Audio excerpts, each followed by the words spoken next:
2-3 ദിവസങ്ങൾക്ക് മുന്നേ mile stone makers എന്ന് പറഞ്ഞ യൂട്യൂബ് ചാനലിൽ രേണു സുധിയുടെ ഒരു ഇന്റർവ്യൂ വന്നിട്ടുണ്ടായിരുന്നു.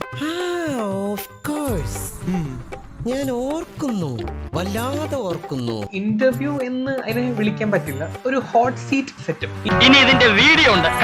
താങ്കളുടെ എക്സ്പ്രഷൻ താങ്കൾ എപ്പോഴെങ്കിലും കണ്ണാടി നോക്കാറുണ്ടോ? കുറച്ച് പ്രശസ്തയായപ്പോ ഇച്ചിരി തലക്കനം കൂടിയിട്ടില്ല? ഒരിക്കലും ഇല്ല, എനിക്ക് ഒരു തലക്കനവും ഇല്ല. പരത്തി അടിക്കാനൊക്കെ അറിയാം, നന്നായിട്ട് അറിയാം.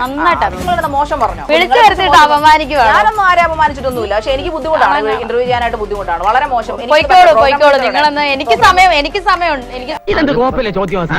ഇന്റർവ്യൂനുണ്ടേ ഈ സ്ത്രീക്കിന്റെ തലയ്ക്ക് ഭ്രാന്തുണ്ട്. നീ വന്നേ. ഇവരുടെ ഒരുപാട് ഇന്റർവ്യൂ കണ്ടിട്ടുണ്ട്. ഒരു നിലപാടും ഇല്ലാത്ത ഒരു ആങ്കർ ആണ് ഇവർ. കാര്യം സത്യമാണെങ്കിലും എനിക്ക് അംഗീകരിച്ചു കൊടുക്കാൻ പറ്റുമോ? ഇന്റർവ്യൂ വൈറലായി, ആങ്കർ എയറിലായി, കമന്റ് സെക്ഷനിലാണെങ്കിൽ പൂരത്തെറിവിളി. ഇന്നലെ ഉച്ച കഴിഞ്ഞ് ഒന്ന് നിൽക്കാൻ പറ്റണ അവസ്ഥയിലല്ലായിരുന്നു.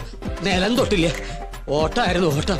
ഹോട്ട് സീറ്റ് എന്ന് പറഞ്ഞ കൺസെപ്റ്റ് തന്നെ ഒരു ഗസ്റ്റിനെ വിളിച്ചു വരുത്തിയിട്ട് അപമാനിക്കുന്ന തരത്തിലുള്ള ചോദ്യം ചോദിക്കുന്നതാണ് ഹോട്ട് സീറ്റിന്റെ കൺസെപ്റ്റ്. ഇതിന് വിമർശനം എന്നല്ല പറയാ, ഒന്ന് കൊല വിളിക്കാന്ന് പറയാം.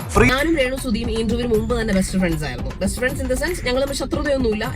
ഞങ്ങൾ തമ്മിൽ എന്ത് സ്നേഹത്തിലാണെന്ന് അറിയൂ. പിന്നെ ഞങ്ങൾ ഇന്നലെ ഒരു പാത്രത്തിൽ നിന്നല്ലേ ഊണ് കഴിച്ചത്. ഞങ്ങൾ തമ്മിൽ ഒരു പിണക്കവും ഇല്ല.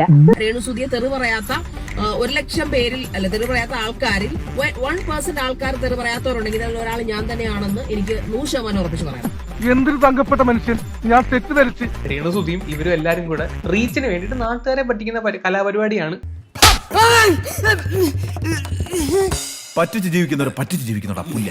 പ്രോഗ്രാം പ്രൊഡ്യൂസ് ചെയ്ത ആൾക്കാർ എല്ലാവരും ഹാപ്പിയാണ്. പക്ഷെ പ്രശ്നം പ്രേക്ഷകർക്കാണ്. പക്ഷെ പ്രേക്ഷകരുടെ കുഴപ്പം എന്ന് പറഞ്ഞാൽ, ഞാൻ തുറന്നു പറഞ്ഞാൽ നിങ്ങൾക്കൊന്നും തോന്നില്ല, നിലപാടില്ലാത്ത പ്രേക്ഷകരെ എനിക്ക് എന്ത് ചെയ്യാൻ പറ്റും? എനിക്ക് നിലപാട് വേണം മിസ്റ്റർ, നിലപാട്.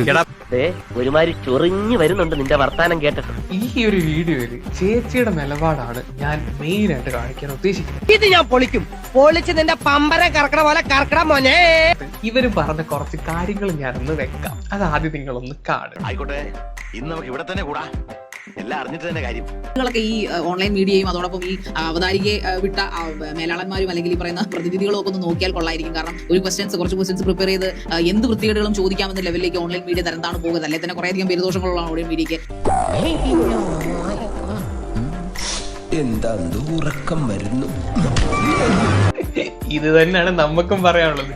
എന്ത് ക്വസ്റ്റ്യനും പ്രിപ്പയർ ചെയ്ത് ഓൺലൈൻ മീഡിയ ഇത്രയും തരം താഴ്ന്നു പോകരുത്.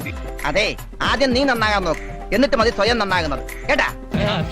എല്ലാം പറഞ്ഞതുപോലെ നമ്മൾ ഇറങ്ങി ഇനി വരുന്ന ആപ്പിലാവും.